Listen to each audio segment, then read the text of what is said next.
James is part of the Wildlife Division of the Nez Perce Tribe and heads the Tribal Mitigation Lands Project in Idaho. James brings more than 27 years of experience at the intersection of environmental stewardship and Indigenous policy. His work spans natural resource management, water policy, climate planning, wilderness protection, and utility administration, always with a strong focus on tribal sovereignty and intergovernmental collaboration. James has served on the Nez Perce Tribe's Fish and Wildlife Commission and the Tribal Executive Committee. His roles have shaped his understanding of the historical and political relationships of the region. He has chaired the Columbia River Intertribal Fish Commission and had roles with the Intertribal Bison Cooperative and the Spirit of Salmon Foundation. It's an honor to welcome a speaker whose life work embodies the principles of environmental justice, cultural reconnection, and Indigenous leadership. Please join me in welcoming James Holt.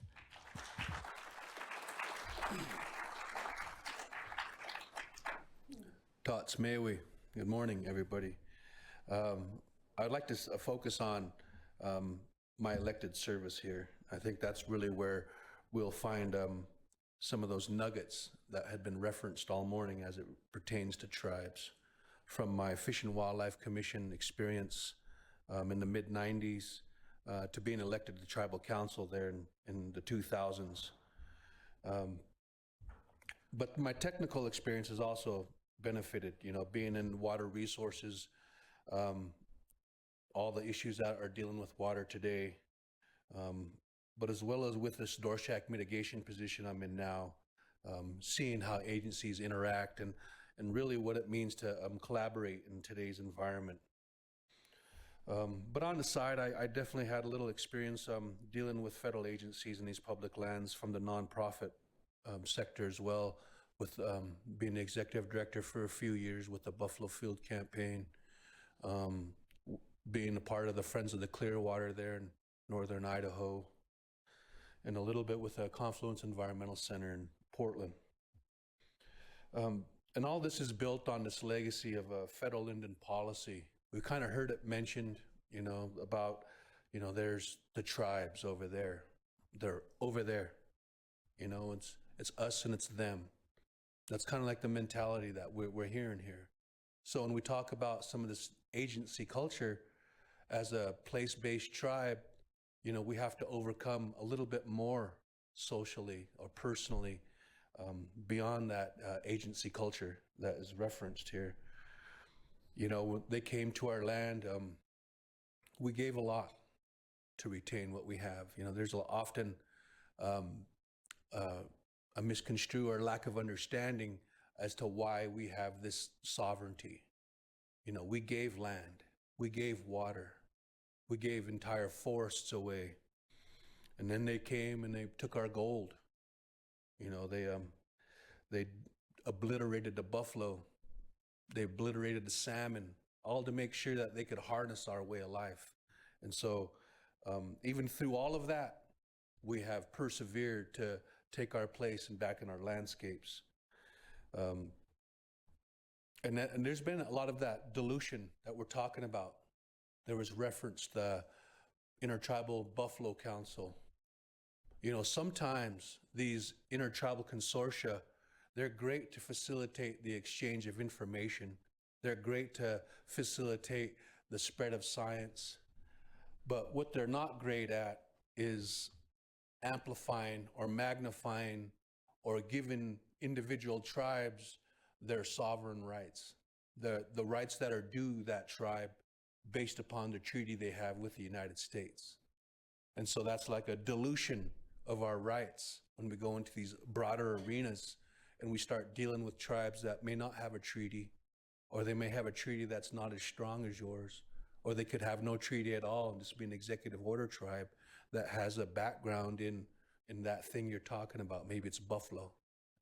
And so we've really seen that as Nez Perce people, the bureaucracy diluting out our treaty rights when we go into the legal arena, for instance, at home, and numerous federal judges have told us over time that the strongest treaty they've ever seen is the Nez Perce Treaty.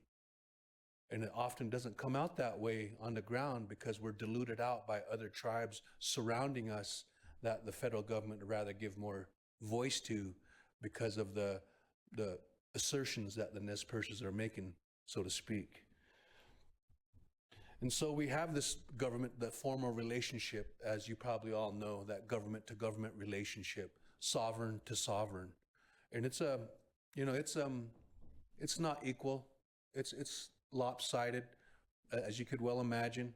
You know, they came and we gave up all that land, millions and millions of acres, and they immediately start developing and doing what they do while we more or less were still doing our indigenous thing, you know.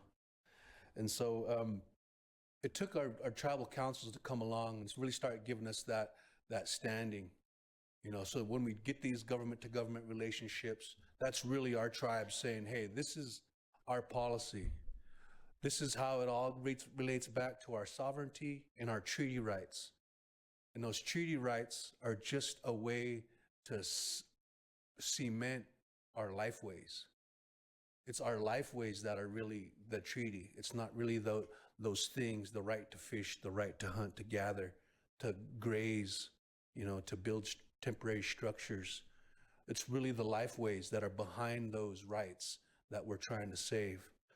And so we always, our policymakers will assert those in that formal setting, you know, through those governments to, you know, whether it be the regional EPA supervisor, like Region 10 is ours, the Tribal Operations Committee is what we operate under there in where I live. So we'll engage with that regional supervisor for the EPA and talk about water quality, air quality, you know, solid waste, all those things. We'll deal with, you know, the Fish and Wildlife Service, Forest Service, the list goes on, Corps of Engineers. At the highest levels, our tribal council will engage with them. And then since that time, we've implemented additional layers because that wasn't enough. We would tell them what we were concerned about and why, and then they'd just go off and do what they were going to do anyway. And so we implemented these technical advisory committees, and that's really where the rubber's hitting the road these days. We have all of the ologists come from that agency and sit with us. You tell us what you're doing. You tell us what projects are coming, what resources are going to be impacted. And it's worked, you know, and not great and not across the board, but that's really where we share the science, where we ensure that interpretation of that science is holistic and uniform. You know, we could dive into the weeds on some of the science that's out there, competing science, who has the best science. So it's important that we all are on the same page when it comes to those principles. And that happens for us at that technical level, that trustee coming and checking in with us, giving us that fiduciary responsibility.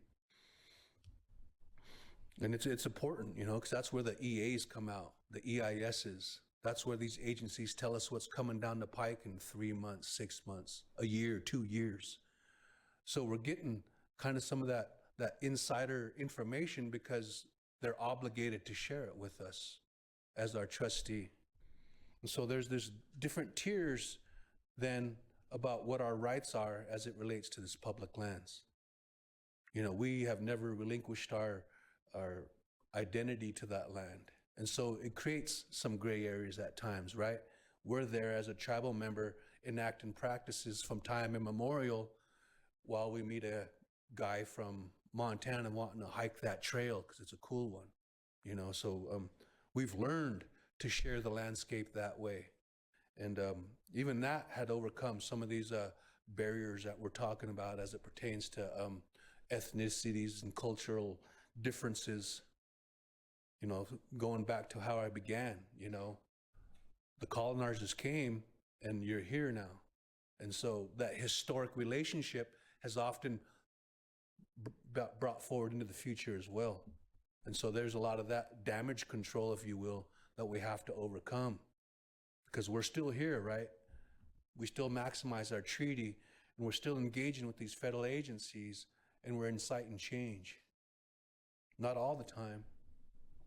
And so I can shift gears and give some examples of what that trustee relationship looks like, and kind of breaking into those barriers of that cultural differences. It's not easy.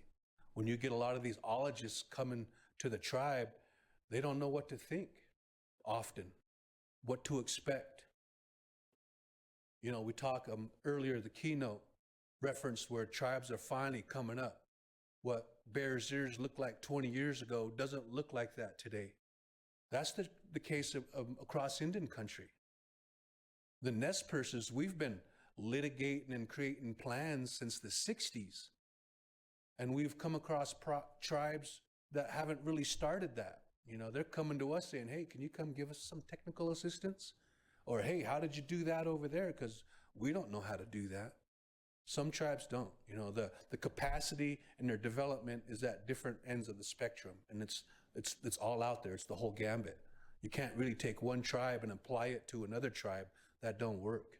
We have different lifeways, different cultures, and different capacities to lift ourselves up in that sovereign fashion. So we can talk about the Hells Canyon National Recreation Area. At one time, when I was on tribal council, they kind of like threw me over there. You know, it was like a scut. It was scut work. No tribal council wants to go over there. So James, go over there, a young guy. And I learned a lot. I learned about wild sheep and closing those domestic allotments and how much that struggle was. And there was a few times when I about went out back with a domestic sheep producer and slugged it out because they were so adamant about their place on the landscape, regardless of what it was doing to those wild sheep populations. So we closed some of those allotments, and it wasn't easy.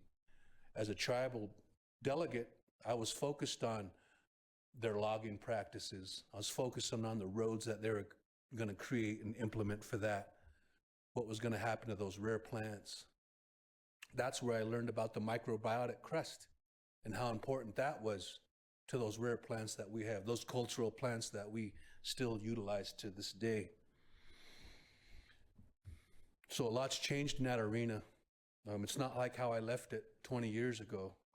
You know, they've come a long way, and the tribe is definitely involved in that planning. You know, I go out personally and help gather wild sheep to study them in that Hells Canyon. You know, it's a horrible thing watching them be decimated by those domestic diseases and sicknesses. Even the Columbia River dams has been a big one for us, you know, and I know it's not really land-based, but they're all tied together for us. You know, that ecosystem function, that riparian zones, those are important things for us, and they are in public lands. And, you know, we weren't really listened to there. We had a solution to keep the dams in, and they didn't listen. So right after that, I was like, man, that ain't working. So I pushed a resolution through to breach the Lower Snake dams, and that was, you know, 20 years ago now, and it's come to a head. You know, there's competing science out there, the electricity producers, the people who use the barges, you know, the list goes on about who's on what side. And we've only come from the side of the water and the salmon. And I don't think that we've achieved success there. It's still a work in progress. And kind of like what was mentioned earlier with Oak Flats, you know, in Idaho, in my homeland, we have the stibnite mine. The Nez Perce tribe has been adamantly against that. We've met with them at that policy level, hoping to influence their decision making. We provided them all that science. You know, we have a fisheries department at the tribe that rivals everybody but the Fish and Wildlife Service. Alaska, I think, are the only two entities that have a bigger fisheries department than the Nez Perce tribe. Because there's 11 endangered species that come over those Columbia hydropower system. They all come to our homeland. So we have to have the capacity to restore, protect, to reinvigorate those salmon runs. So we have a lot of science to share. There aren't going to be very many people in this world that can outsmart us when it comes to water and salmon. And we failed, right? They still authorized that stibnite mine in the face of all this opposition. They still said, let's do it. Nobody wants it. The locals don't want it. It'll just create a lot of hardship for those salmon runs, the endangered salmon runs there.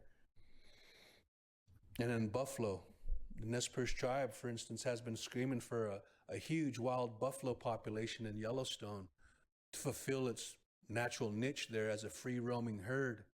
And we've been saying that for many years, and it's never happened. Always we go back to those arenas and they say, well, what do these other tribes say? We're fulfilling our trust responsibility because Joe Schmo tribe over here said they want buffalo. And so we have a trust obligation to them. Even though you have a treaty right, we're still going to dilute it out and say we want to give the buffalo to them instead. And so those buffalo are slaughtered, and they don't have any cultural uses for us, and they definitely don't have any ecological benefits on the ground throughout that greater Yellowstone ecosystem. So we haven't been too successful there. We have changed things. The nonprofit world has definitely changed things there. They've closed that Duck Creek trap. They've stopped the slaughter on the west side, more or less, but not before those two herds, those two distinct populations, they say now have merged into one. And it's disingenuous because it was their own management actions that created this paradigm we're in today. They're the ones that slaughtered that central herd. They're the ones that changed their vegetation management within the national park there in Yellowstone to have those buffalo go north and become one population. So we weren't successful there. Wolves, that's a unique story. The state of Idaho didn't want to reintroduce wolves. The Nez Perces did. And it was my uncle who went to bat, and he gave some powerful testimony and talked them into letting us be the primary agency for the reintroduction of wolves. And we were very successful at it. You know, they went all through the state. They branched off over into Washington. They hooked down into Oregon, and a few even made it into California. And the Nez Perces did that. The dark of night, the state of Idaho came behind our backs and ripped that administration away from us. We didn't give it up. And that's how that happened. And we see what's happening today in Idaho and all these other outlying states. You know, it's a war on wolves. Same with the grizzly bears. We're just now starting into this arena. And it was discouraging to see this administration end those tribal or those public meetings that were to be held around the region. You know, we were looking forward to some movement here. And now that I go into these arenas, I go into these meetings, and I see 4 different agencies that have responsibilities, all, you know, vacuum doing their own thing. And so that scares me. You know, are we going to see that same outcome for grizzly bears when they haven't even had a chance in the Bitterroot? So condors is coming down. The Nez Perce tribe is getting ready to reintroduce another extirpated species by bringing condors back into the Hells Canyon. And who knows what kind of success we'll have there. We'll wait and see. But we've instituted many of these things at the technical level, at the policy level, engaging with those nonprofits that we can, gaining their friendship, because we see I see as a tribal employee in our wildlife division, I see the importance and what is offered by the nonprofit community. So I engage in them heavily. And I think I'm teaching my tribe how to do that. And I think other tribes need to be taught. And I think nonprofits need to be taught that as well. You know, I think each side looks at each other at times as the boogeyman. And because the words can get heated, our feelings for these landscapes can be strong. And it's because we all care about them in our own ways. And so we share them that way from my experience when I'm there at home on the land. If you look on that map from the keynote speaker, you'd see that whole green in north central Idaho. That's all my homeland. You know, our tribe, we have a government to government consultation at least once a year with the 13 national forests, or at least they used to, that are obligated as our trustee to hear what our concerns are. So we have a huge area. It's not just our usual and custom areas. It's not just the reservations that were identified, but it's areas that we've had our historic presence all the way down into the Yellowstone National Park. So we have our work to do. You know, it's been hard coming into these quarterly meetings with our trustees, because we do see a lot of empty seats. You know, you got to put a face and a presence to those federal agencies who are being stripped of all their employees. You know, I've heard that hardship from them, their colleagues personally, about so-and-so got fired, so-and-so got riffed. We can't do that service anymore because so-and-so took the buyout. Their job was not secure, so they took the buyout because they were fired once and brought back. They weren't going to get fired again. So we're dealing with that kind of that hardship with these federal agencies now, even within our consultation meetings. So it's a tough thing for everybody. And I think we're all feeling the pinch. And if we can build these coalitions, especially at this local level, what I'm talking about, where my experience is coming from, I think there's an opportunity to achieve some successes even in the face of all these hardships we're facing today. So thank you very much for your time, and I hope that we can spend a few minutes here and there throughout the next few days if you have any questions for me that may not be answered today. Thank you.